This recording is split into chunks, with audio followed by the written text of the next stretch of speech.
Parents announced they're moving into my new house. BC, owe it to them for this and whole family. My new house key snapped in the lock on move-in day, as if the universe knew my parents were coming to claim it. I stood there, staring at the broken metal, my dream home mocking me. By nightfall, Mom and Dad would arrive, suitcases in hand, declaring I owed them my sanctuary. I'm Lily, 29, finally free after years of scraping by. This house, 3 bedrooms, a porch swing, a garden I planned to fill with sunflowers was my victory.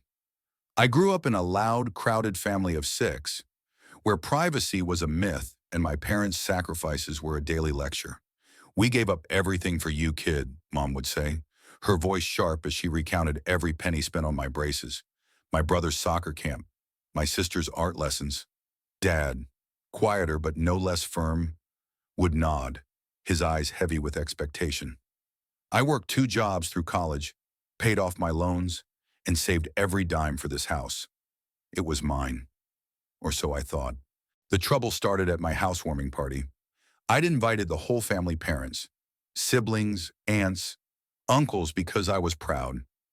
The living room smelled of fresh paint and pizza, laughter bouncing off the walls. Then Mom stood up, clinking her glass. "We're so proud of Lily," she began, her smile too wide. "And since we sacrificed so much to raise her, we're moving in." The room froze. My brother, Jake, choked on his beer.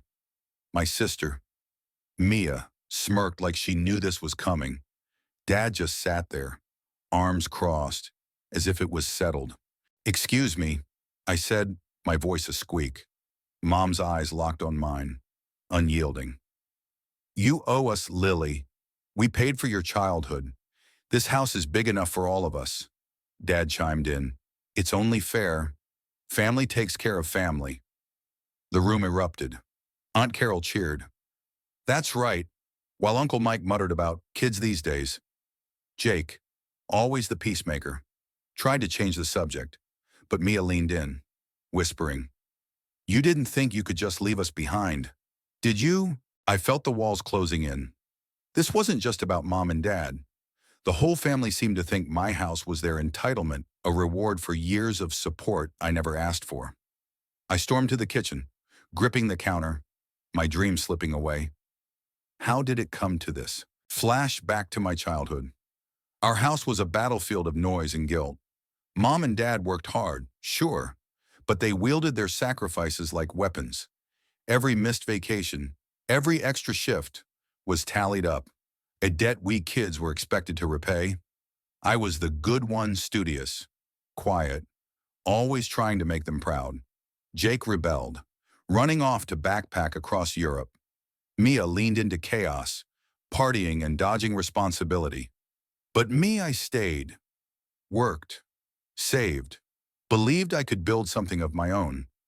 Now, standing in my kitchen, I realized they'd never seen me as separate. I was just an extension of their story. The next morning, I found Mom measuring my guest room for curtains.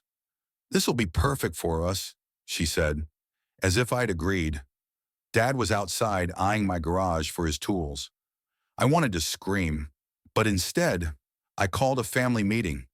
Everyone showed up: Jake, hungover, Mia, scrolling her phone, aunts and uncles packed onto my new couch like it was already theirs. I took a deep breath. "This is my house," I said, my voice shaking but firm. "I worked for it. I'm not your retirement plan."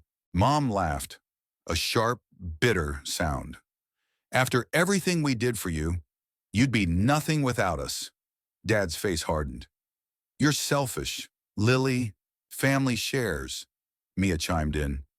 "Yeah, what's the big deal? It's just a house." Jake stayed quiet, but I saw guilt in his eyes. He'd taken their money for years. No questions asked. The aunts and uncles piled on, their voices a chorus of judgment. "Ungrateful. Spoiled. You owe them." I felt like I was drowning, but then I remembered the key snapping in the lock. A sign. Maybe. This house was mine, and I wasn't giving it up. I stood taller. "You raised me, and I'm grateful, but I don't owe you my life. If you move in, I'm selling the house and leaving. All of you. All. The room went silent. Mom's face crumpled, not with sadness, but with shock. Dad looked away, his jaw tight. Jake finally spoke, his voice low. She's right. We can't keep doing this to her. Mia rolled her eyes but said nothing. The aunts and uncles shifted uncomfortably, their righteousness deflating. For the first time, I saw cracks in the family script, the one that said I owed them everything. Over the next week, I set boundaries. Mom and Dad could visit, but not live here.